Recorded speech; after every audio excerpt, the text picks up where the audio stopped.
And today on Coffee and Conversation with your girl, Shy Kenya. Y'all see how I get serious right there? When you get a minute, please go to my YouTube channel, Coffee and Conversation with Shakenya, and hit subscribe. It's free. Yeah. Look at some of the videos, please. And if you see any of them that you like, just hit share. Yeah, so other people can see it too. Yep, and then maybe they'll go back to the page, hit subscribe, share video. Then somebody from that camp might see it. You know, at least that's what I hope. And then I'll be famous, right? And then after that, get a copy of my book, Dysfunctional Family. Nah, you can get it from lulupublishing.com. You can get it from Amazon. And you can get it from Urban City Publishing. Yeah, I appreciate it. Love you long time. So today, we still raising them girls. Yep. I ain't ready to let them go yet. Yeah, they're some good little girls. I wish I could hold on to them forever, right? Put them in a bubble. So where we are? We in part 87 of raising our daughters. I know, because when you think back to the Boys to Men series, we stopped at like maybe 18, 19. I didn't do them a just service though. I didn't hold back with the boys. That was just as far as I can take them, right? But just believe the boys made it to 300. They made it all the way up there with the help of men, right? But I couldn't do it alone, right? But these girls, yeah, I got them. Yeah, I got them. So yeah, we in 2017 still. I will try to get us to 2018. I'm trying. I am. I want to make sure we don't miss nothing, right? So let's see, 2017, no issues outside the incident. Yeah, no issues outside the incident. The children, they getting along. Everybody at peace. Everybody happy. Everybody doing what they supposed to do. All the relationships are good. Like, we don't have any issue outside of that incident. We good. Yeah, we moving right along. We recapping the manipulation tips that Dad and his camp might have been using to get that baby out of our lives. Yeah, because when you remove a child from a parent, I know you're trying to get back at that parent and make them mad and hurt them by removing that child, because that's all you can do, that's all you have, right? But you take that baby out of everybody's life, not just that parent's life. Like in our family, she had another brother, she has uncles, she has aunties, she has nieces, she has a sister, an older sister, she has a mom that's alive and well, right? Fix it, Jesus. She has cousins. She has a grandfather. And this is family on both sides. Because I have a village, so I'm connected on both sides of the family. So these are relatives and people that she should have in her life that she's missing out on or don't have a connection with, that she once had a connection with, right? Because, yep, she wasn't. I didn't put her in foster care. I didn't lose her to adoption or nothing like that. I didn't lose her to CPS or nothing like that. Yeah, so she was very well in my life for up until she turned, 15 and a half. Right? So me being raised, being around these people, all the influences I had around her, everything I told you we were doing. Yeah. Right? Fix it. Jesus, fix it. You know? Fix it, Jesus. We have traditions in our family. We have celebrations. Right?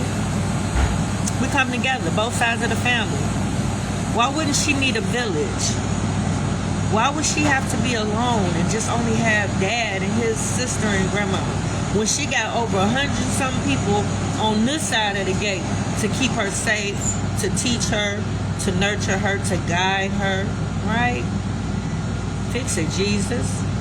Why would Dad pull her out of an environment where she was loved and where she was thriving? Yeah, that don't happen. Everything in my situation hardly ever happens. That's why it was so much destruction. Yeah. Because it hardly ever happens. Nobody's doing this. Ain't nobody's baby daddy doing this. Right? Fix it, Jesus. Just to win. Right? Yeah. Because he wasn't the better choice. Couldn't have been. Right? Because if we would have went to court, if it would have been a legitimate reason we go to court, yeah, definitely after we both air out our grievances, that baby would have been coming home with me. And I guarantee you that judge would have made supervised visitations moving forward. The judge would have set supervised visitations. You understand what I'm saying? Right? Fix it. Jesus. It wouldn't have been a question of where she needs to be and where she should go. Right? And what's the best place for her. Why the upset? I don't know. Right? But why put a child through court and put a child? He made it seem like we were so beefed out. But if I show you all those inappropriate as text messages, it will show a different story. Because you can't be so mad and bent out of shape and so just got to get this baby away from this person or get this baby out of an environment where they're thriving, but you asking me for some coochie at the same time. You know what I'm saying? So fix it. Jesus, fix it. Yeah. So why would you put a child through court unnecessarily? I still can't get over those parents that accuse the other parent of touching the child inappropriately and they never did that. Right?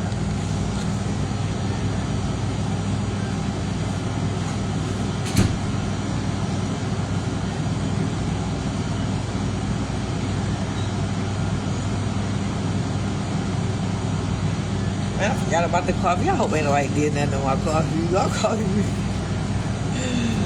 Can't nobody come in here. Let's pray over the coffee. So can you just brew another cup, right? I ain't got time. Alright, get out of here. So we'll see. Check in with me later on, make sure I'm okay. Right? So let's see, where she should be in the best place for her. Yeah, so why would you put a child through that? And why would you make a child go through the motion and describe a situation of them being touched inappropriately to accuse this parent? And it didn't happen. Like the gruesome details to, why would you traumatize a child unnecessarily, right? So fix it, Jesus. To put her through court for what? What was we fighting for real? Right? Because if I'm not fighting you, if I'm dropping her off, if I'm not giving you a hard time, if I'm not taking you back and forth to child support court, if I'm not fighting you every time I come over there, why would we have to go to court? Why would she have to choose? We've been doing just fine, right? She was going to her 11th grade, and all this whole time, my system has been in place. The living situation had been etched in stone. I got her Monday through Friday. You get her on the weekend and the summer. Why would that have to change, and why would that have to be if it's working? Right? Don't break it. If it ain't broke, don't fix it. And see, he was good at that in the marriage. Breaking stuff and then going back to the original as if he did it.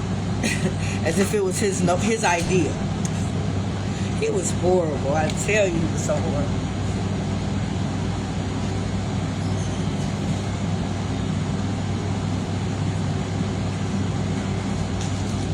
But now I know that it's a chance that he could have been suffering from narcissistic personality disorder, right? But although I did try to get him to go to therapy for something else, if he would have went, we would have found out that that's what it was. And then maybe he could have got treatment for it. And maybe we could have got through it, right? But by you not acknowledging that there's a problem, don't want to look at it for what it is, and you don't want to get help, it makes it difficult for your partner or your mate to stick it out and stay there, right? I couldn't do it no more, right? I was so tired. He drained me emotionally, right? Having that sickness and having a disorder or something that's undiagnosed and you're dealing with it, you're trying to deal with it, it was so draining. And then his mama ain't making no better because she ain't never get him no help as a child. So that childhood trauma that he was dealing with that added on to the disorders was unbearable, right? Because you want to be there for your mate. You want to be a helpmate, right? But you got to want that your mate got to want help. You understand? In order for you to be that helpmate, they got to want help, right? So bringing it back, why put a child through that unnecessarily? Why couldn't we continue to work together however way we was working? Even though we could have done better with our communication, for the most part, everybody was where they needed to be. At the time they needed to be there. Whether it been at her events, whether it been at her award ceremonies, whether it been at whatever was going on with that baby, everybody was showing up at the time that they were supposed to. I'm taking her to school, I'm getting her there, they picking her up on the weekend. Everything was fine. Nothing needed to be changed in this, right? Fix it, Jesus. Yep. Why wasn't it room for me with her, right? Why wasn't it room for me at the table, right? Why wasn't it a seat for me? Didn't nobody think that her mom might want to be there, right? Front row, her mom. That's what most of all the other moms said. Front row. Why would I be excluded from that, right? Not thought of. Oh yeah, it's so humiliating. I know. Why would somebody want to make me look so bad, right? I ain't did none of those people, right? I ain't did nothing but share my prized possession with them people. They should have been so thankful. Because I could have kept her to myself. If I would have kept her to myself, we would all be where we should be right now. And we would all be millionaires. We would be wealthy. We would be content. I'm telling you, we would be. Because we were a team. So it's not that it was just the baby, but her leaving us did break up that team. Right? Nobody's felt the same since. Right? I don't think we would ever be the same with her loss. Right? She was so important. Yep, everybody had a role, everybody had responsibilities, everybody had a part to play. Right? So her absence was great. Right? So fix it. Jesus, fix it. Why wasn't I in his plans? Because he was in mine. Oh, I was so grateful and thankful that my child was growing up with both parents. Oh my goodness. I was so happy that my oldest daughter, daddy, was in her life too. Oh my God. Because that means that my children are balanced because they have both parents. Right? So I would never do anything on purpose or malicious to get that parent out. No, I'm going to do more to keep you in. I'm going to call you the day of the event, the day you remember the event. Yeah, you make sure you're there. That's me. Yeah, I'm going to call you. Did you forget you were supposed to pick her up? Yeah, did you want me to drop her off to you? I can meet you halfway. Yeah, I'm that baby mama. I'm not going to let you forget. I'm on your head. Right? Oh, she looking for you to come. You on your way? Oh, okay. We'll see you in a minute. I'm that mama. Right? But yeah, I was so thankful that my daughters had both parents in their life. So for a parent to push me out and think he can do better and do it all alone, why put her at a disadvantage on purpose? Who does that? Somebody that's mentally ill. Right?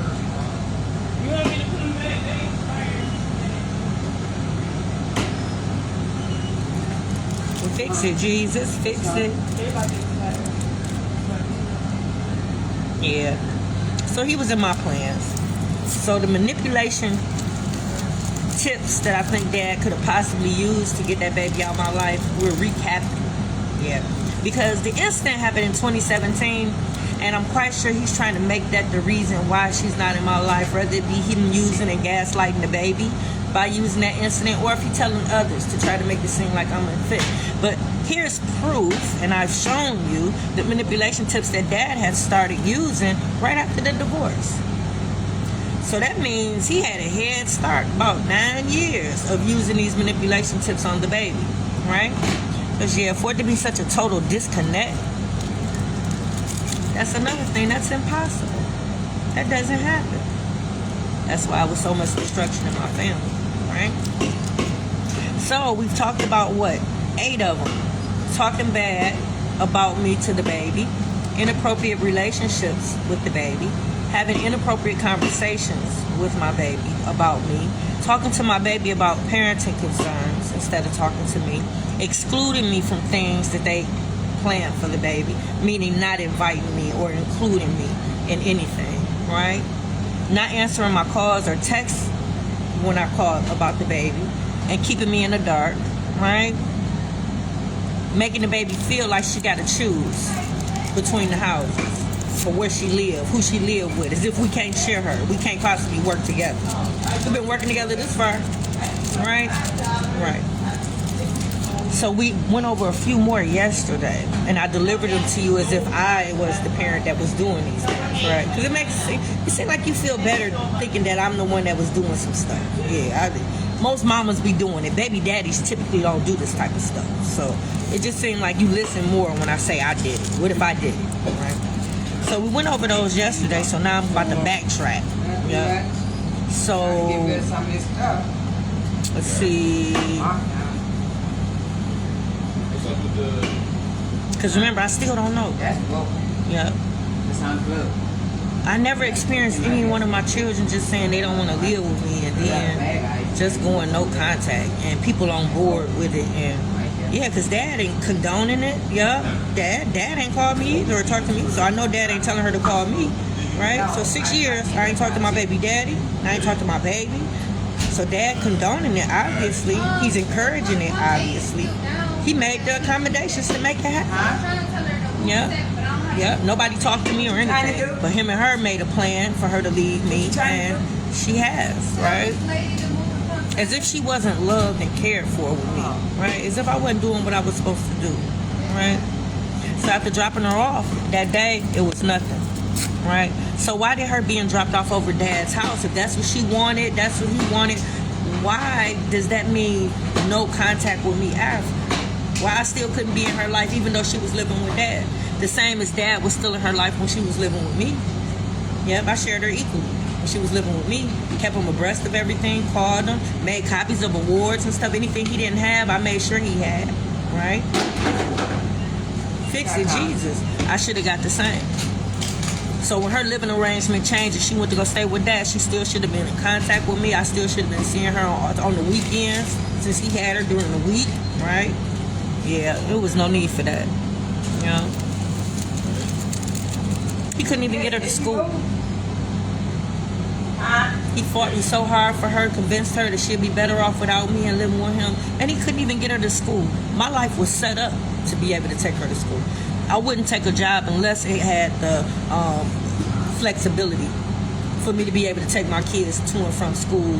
You know what I'm saying? My life was set up to be able to take her to school for the next 2 years. For the next 2 years. So to fight me so much and you can't even take her and pick her up.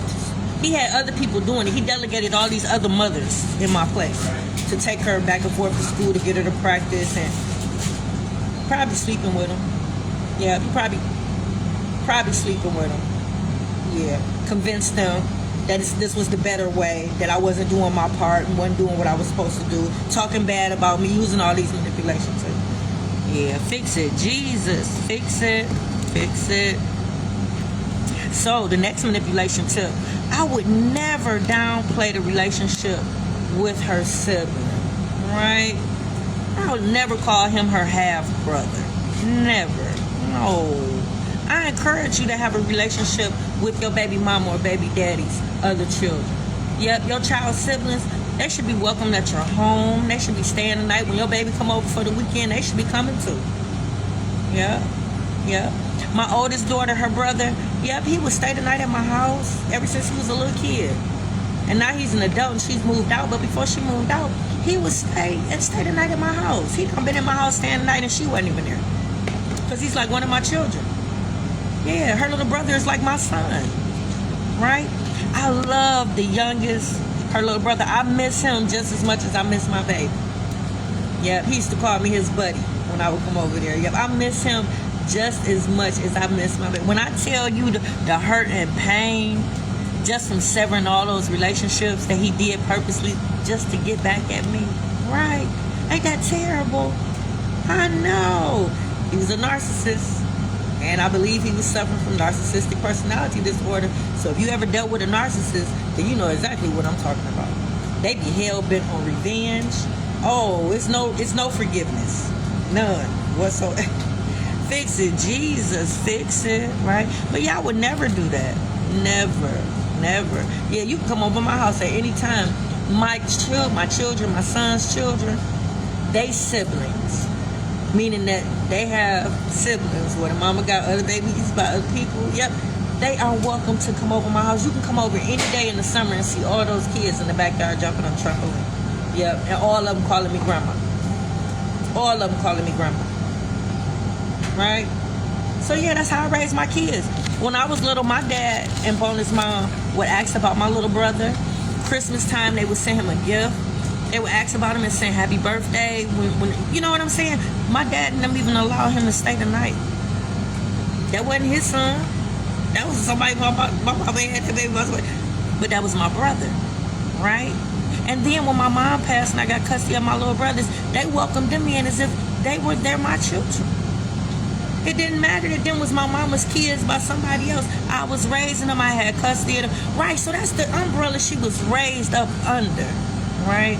So yeah, I would never, and I have to emphasize this because she doesn't, she hadn't had a relationship with her brother, her other brother, but she has a relationship with the dad's son. Right? So it's a disconnect there somewhere, because if you know the sibling relationship and you got one with this one, you should have one with that one. Right? So it makes me feel as if maybe somebody might have did some things and downplayed the relationship with her and her other sibling, as if it doesn't matter, if it's not important. But yeah, I'm letting you know I would never do nothing like that. Yeah. I would never talk to her about emancipation. Emancipation. That's when your child can go to court and take you to court and say they no longer want you to be their parent. Why would I talk to her about something like that? Why would you talk to a child about something like that? If there's no abuse or neglect or no reason for it, why would that be a topic, or why would you just say that, right? Yeah, I would never do that. Why would I ever want to give her a reason or give her a way to not be in her father's life? Why would I do that as a mother, right? Yeah, I would never do that. I would never talk to her about how easy it is for her to get a CPS case open by lying or you know what I'm saying? Or coming up with an elaborate scheme to tell the worker to stage something so that it can get a CPS case. Who would talk to a child about that? Right? And the only reason why I say that, because the incident happened where it just threw me, right? The baby did something, the bonus mom called, we both decided about discipline for what the baby had done over there, right? And after she was disciplined, the baby went across the street to tell the grandma on the bonus mom, right? How do a child go tell on an adult, right? Somebody that's doing what they were supposed to do, because she was punishing her and disciplining her for what she did. She did something bad. The grandmother, which is the father's mom, said, call CPS on that bitch.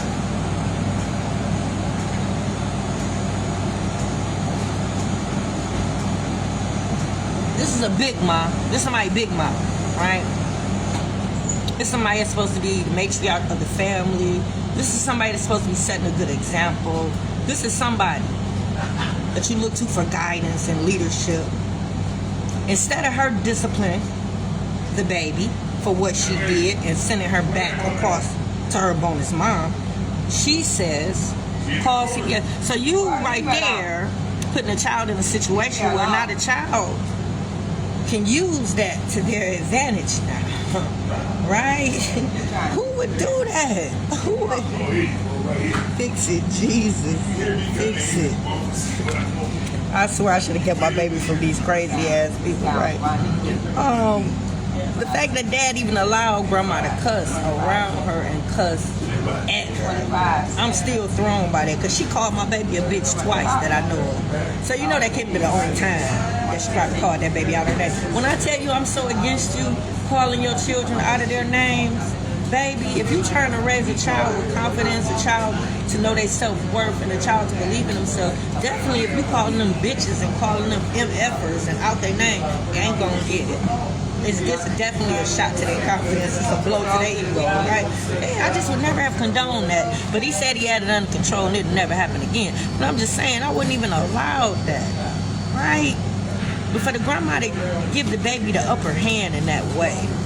So now when anybody think about wanting to discipline her, she know that she can call CPS. Who does that though? Right? I would never have done nothing like that. Fix it, Jesus. I believe in discipline. Yeah. 13. I would never not encourage her to forgive her father for anything that he has done. I would never have done that. Right?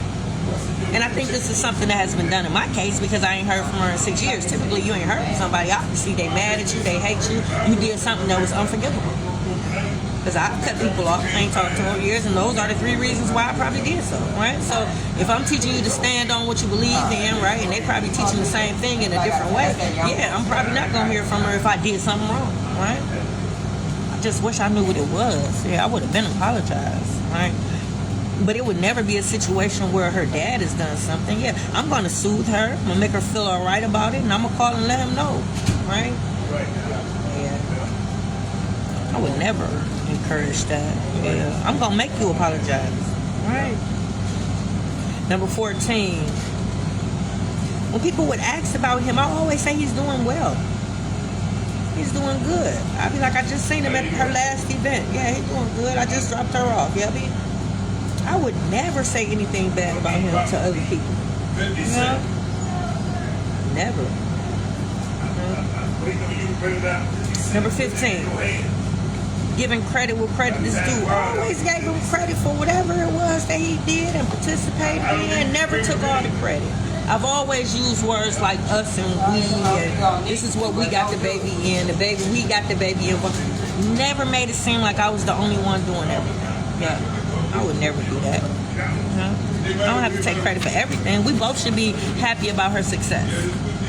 Yeah, she's part of both of our legacies. So we both should be happy that she's doing this and doing that. Hey, Bev, how you doing, beautiful?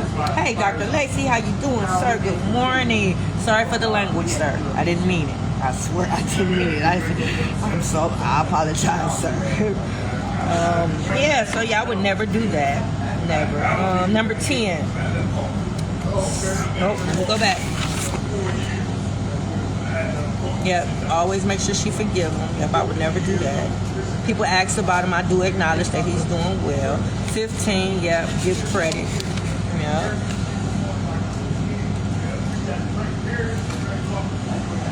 Yep, so what have we learned, class? These are the other manipulation tips, and we're going to keep adding them on.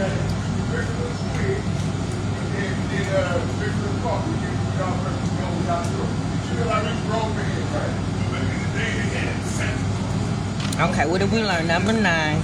Love on your child's siblings. So if your baby has siblings, babies by other people, they mama and daddy got other, you gotta love on them. Yeah, love on them like they're your kids. Yeah, meaning that you ask about them, you invite them over, they should be welcome over your house when the baby come over. I know that sounds weird, but it's really not. Yeah, that's how that village is formed, right? Yeah. So always love on your children's siblings. Acknowledge them. Number 10, support your baby mama or your baby daddy. Yeah, support them in whatever plan they have for the baby. Because remember, this is not just your baby. Y'all sharing this child. So if they have plans for that baby, if they got a business or something like that, always support and encourage. Even if your baby don't want to do it. Give your baby the highlight, the big picture, the reasons why they should be a part of this business. Let them know generational wealth, right? So support your baby mama, your baby daddy. Number 11, never talk about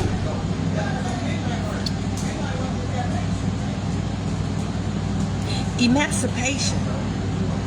I don't put no ideas in your baby head. If that parent is not abusing or neglecting that baby, why would you have conversations about that? Unless it's a class project or something, I don't see no reason why you should be talking to a child about that. And then talking to a child about opening up a CPS case. Showing them and telling them how to do it. If there's no abuse or neglect, what is your reason for doing so? Right? You don't put no ideas in that baby's head. 13. Your baby have a problem with their mama or their daddy, make sure if they come to you, soothe them, make them feel good. Make sure you restore the love and respect as much as you can from the incident. And then make sure you reach out to your baby mama, your baby daddy, and tell them how the baby is feeling so they can have the opportunity to come right in and seal the deal, right? Now that you done got the baby feeling some kind of way, now they're open to forgiving this parent for whatever it is. Because the goal is to keep both of y'all in the child's life. That's the goal. That's how we're going to make it, right? That fixes the broken home, right? It's not broken because y'all broke up. It's broken when y'all can't find a medium, when y'all can't find a way to work together, right? So, don't do that. That was number 14. Give credit where credit is due. Yeah, your baby mama, baby daddy doing everything they're supposed to do, acknowledge that. Yeah, let them know. Yeah, tell them thanks. Yeah, keep it up, Jim. All right? Sue, you're doing a wonderful job with the children. All right. Yeah. What's great? Not everywhere. And be that PR person. Yeah, you see somebody in the street that asks about him or whatever. Yeah, don't do like my baby daddy when somebody asked how I was. They said they didn't know, and they very well knew. Well, yeah, she's doing very well. She got a radio show. She got a youth program. She got her book out. She got a cleaning company. She got all the kids working with her. Yeah, and she know how to do a little painting and drywall. Yeah, I guess she all right. You know. Yeah, give me a shout out. Don't do that, right? Yeah, but be your baby daddy, baby mama's PR person. Yeah, keep it straight face in the street. You know, that's y'all together. Yeah, that's your ally, that's your partner. Y'all raising this baby. Ain't no need to bad bump him and bad talk him and make people think and feel a way about him. Yeah, this your child's father. This your child's mother. Children want to look up to their parents and they want other people to feel the same way about them, right? So show some respect. Right? So y'all, let's get to coffee and conversation. I can get up to that house. Them walls is almost ready to paint. Oh yeah, I'm cold. You can't tell me nothing right now. You can't even talk to me directly. Not right now. Yeah, the way I did them walls at that place. Okay, I'm out.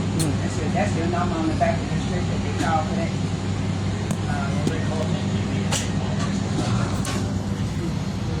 Okay, guys, enjoy your day.